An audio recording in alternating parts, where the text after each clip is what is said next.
This video is going to cover some of the strategies for you to find a static or a stationary surveillance position while you are out on surveillance. Now, what I did was I went around, I drove through some areas. These are just areas that are similar to some that I have done. So I'm going to go through multiple ones, multiple different scenarios, and kind of show you what my thought process would be in looking for that place to set up a stationary position. This first one is going to be in an area where there's a lot of smaller apartment buildings, those 4-plex, 6-plex, 8-plex types buildings. It's going to be right down this road on the other side of this laundromat right here. And what our subject residence that we're going to use, for example, on this one is that first one right there on the left. Now we're pretending like our subject lives right there in that light colored apartment building, and we need to find a location where we can park and watch them and follow them when they leave. As you can see, as we get towards the end of the road, it dead ends. So we have to either go left into that little parking lot or right into that other little parking lot, or we have to flip around. But there's one thing that we need to make sure that we take note of.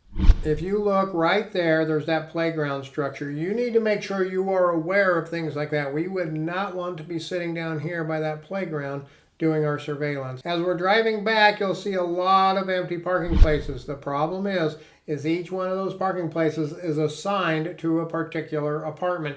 So we couldn't really sit in any of those without somebody probably taking notice.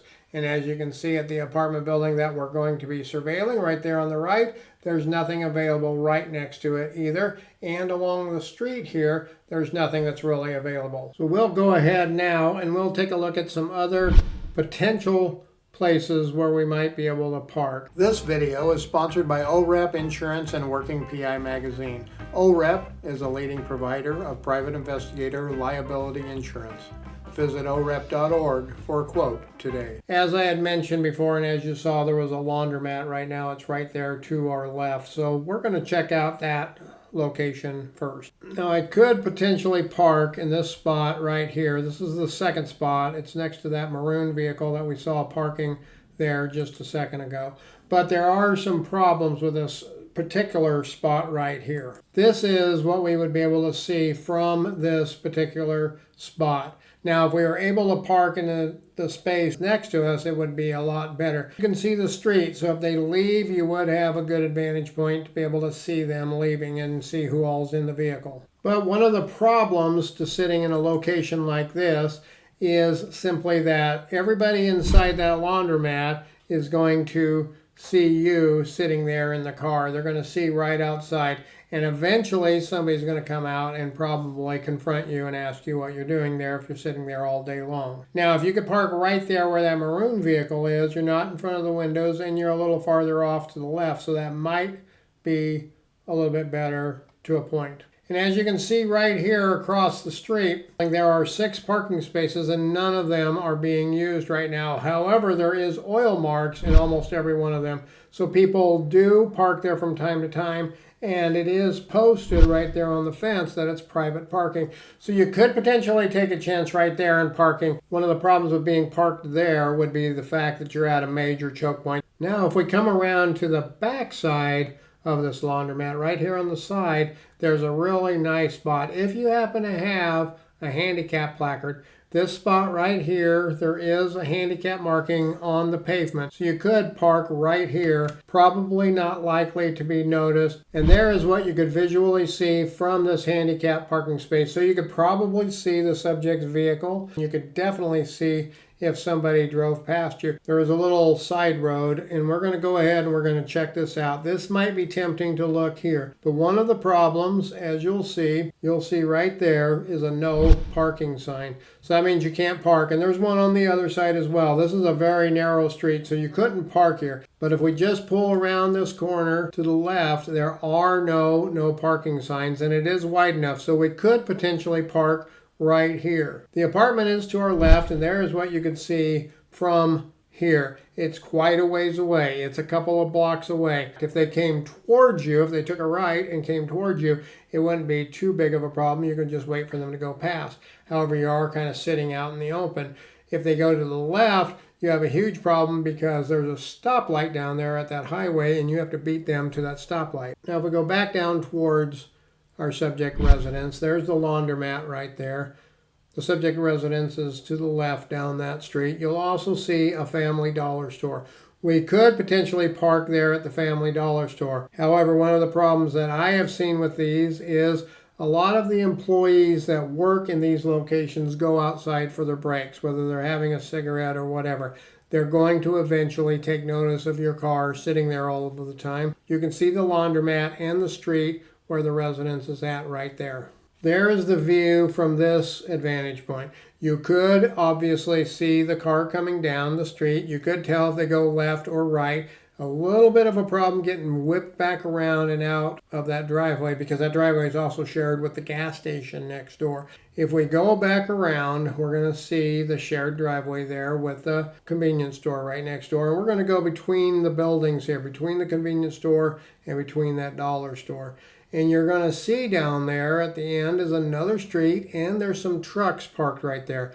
That might be a possible place for us to be able to park right there.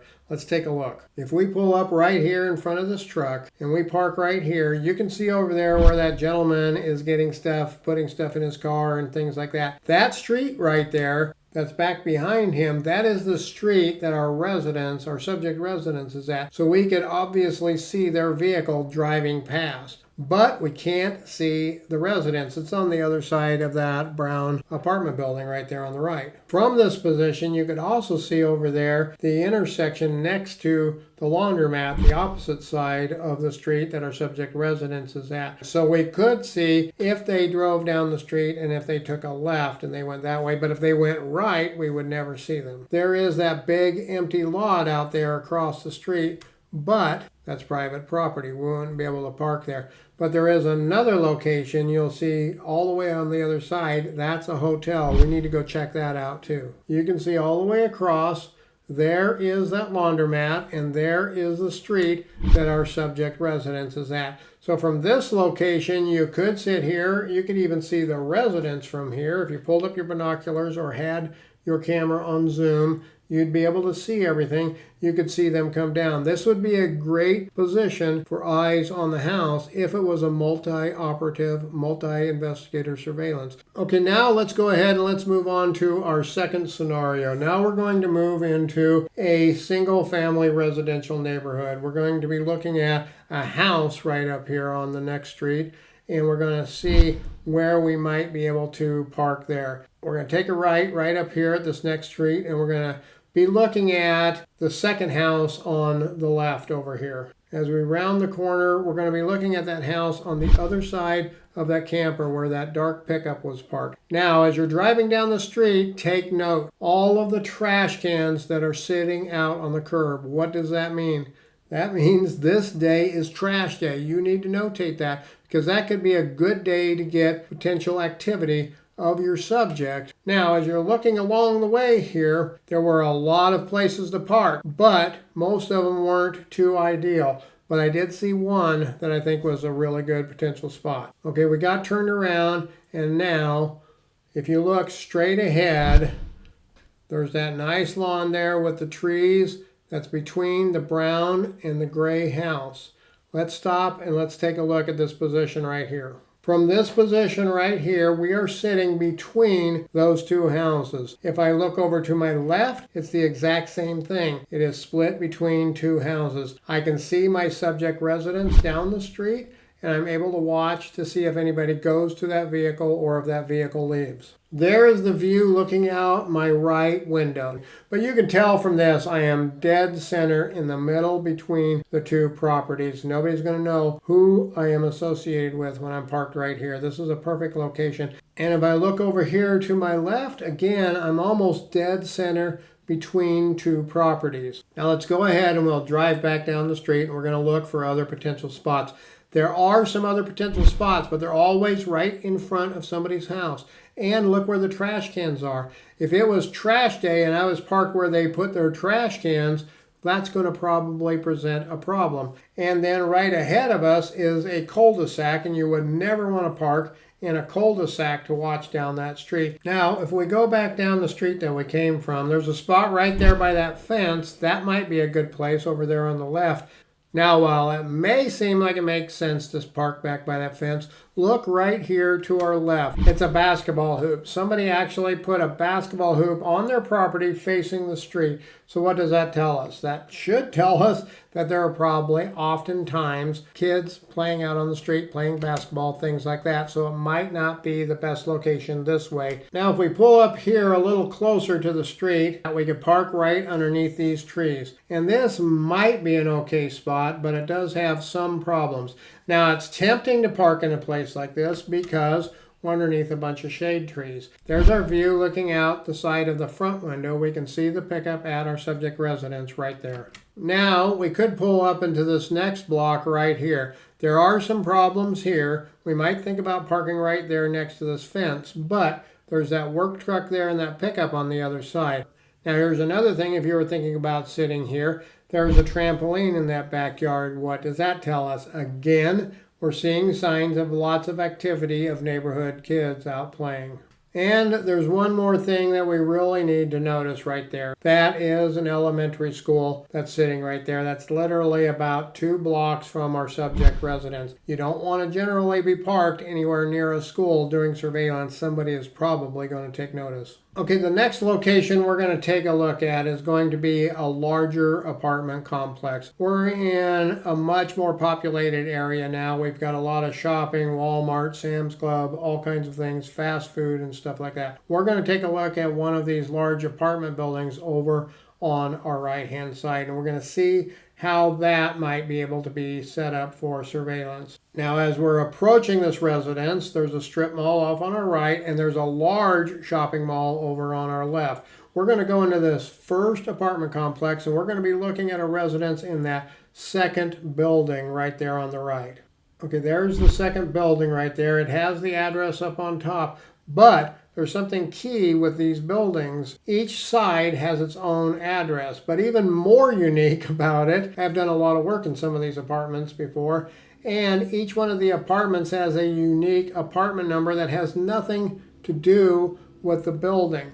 The building that we were looking at, I believe, was something like 2192 and 2194, but the apartments might be like 501J and 501H. They have absolutely nothing to do with that building number. From that building, they could walk down the street. They can come right out here. There's a large playground area off over there to the left. You can see the Walmart across the street. Again, there's a Sam's Club next to that and a whole lot of other shopping, fast food, you name it, it's all right here. So they don't even have to leave in a vehicle to get anywhere. They could just walk through the apartment complex, come this way, and they can get to everything. See, there's more of that playground area. You can see there's basketball courts and there's benches to sit at. You can see a bus stop right over there on the other side of the street. They don't even have to go out that front entrance. They can just walk through the apartment complex, go through a little entry right over there on the other side of that basketball court, and they can get to a bus stop right there. It's about 10 o'clock in the morning and everyone is off to work. If you come out here in the early morning, 5 or 6 in the morning, most of these parking spaces are going to be taken. Now, as we come around, this is another reason why you want to take notice of everything when you go out on surveillance, preferably before you go out on surveillance. This is why I always do a surveillance recon. That building on our right there is the main building. It has the office, it has the laundromat, I believe there's a pool in there, there's a clubhouse, and it has the maintenance room for all the maintenance people. So that's where all the staff are. When I was doing my drive-through, I saw 3 different maintenance people walking around. So you have to be very careful. If you're just driving around all the time looking for something, they're probably going to take notice. So for that building that we were looking at, I might come over here and take one of these parking spots right here where I would be able to look right at that apartment building. I can see either side of the exits when they come out, and I can see most of the vehicles. But there's another problem. If I pull out just a little bit and I'm looking over here, if you stop and look, there's a greenbelt area back behind. This is the back side of that greenbelt area where they could walk out the back of the apartments, come this way, and then they can go off to my left over to that shopping center, over to the fast food, over to that bus stop area. Here are the public mailboxes.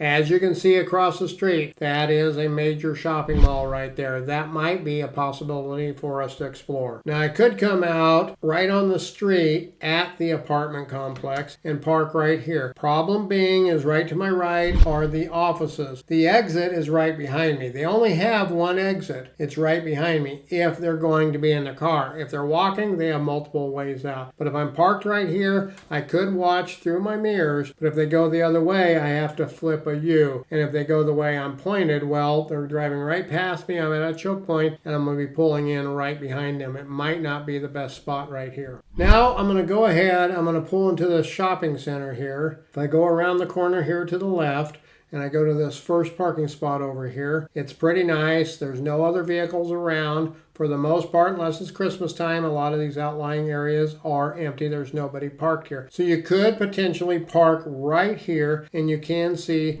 the subject residence building right there over on the right. It's the second building that we're going to be watching. This is good. However, when they exit, they're going to be looking right at you, but you do have that bush right there that is covering you. You would also have the challenge here when they leave of you having to get turned around, get all the way around that other corner, and then get in on the follow. If they go out on that street that we came in on, they're going to get on there, and there are multiple stoplights in either direction, so you will most likely lose them in fairly quick order. But if it's me, I'm going to actually pick one of those spots over there in front of the apartment building that we're looking at, in the middle parking area, where I could observe both of the exits and observe their vehicle. I would also probably, on a location like this, contact my client and tell them all the challenges that we're going to have, and I would suggest to them that we use multiple operatives to make this easier and make sure we're not going to lose them and get burned.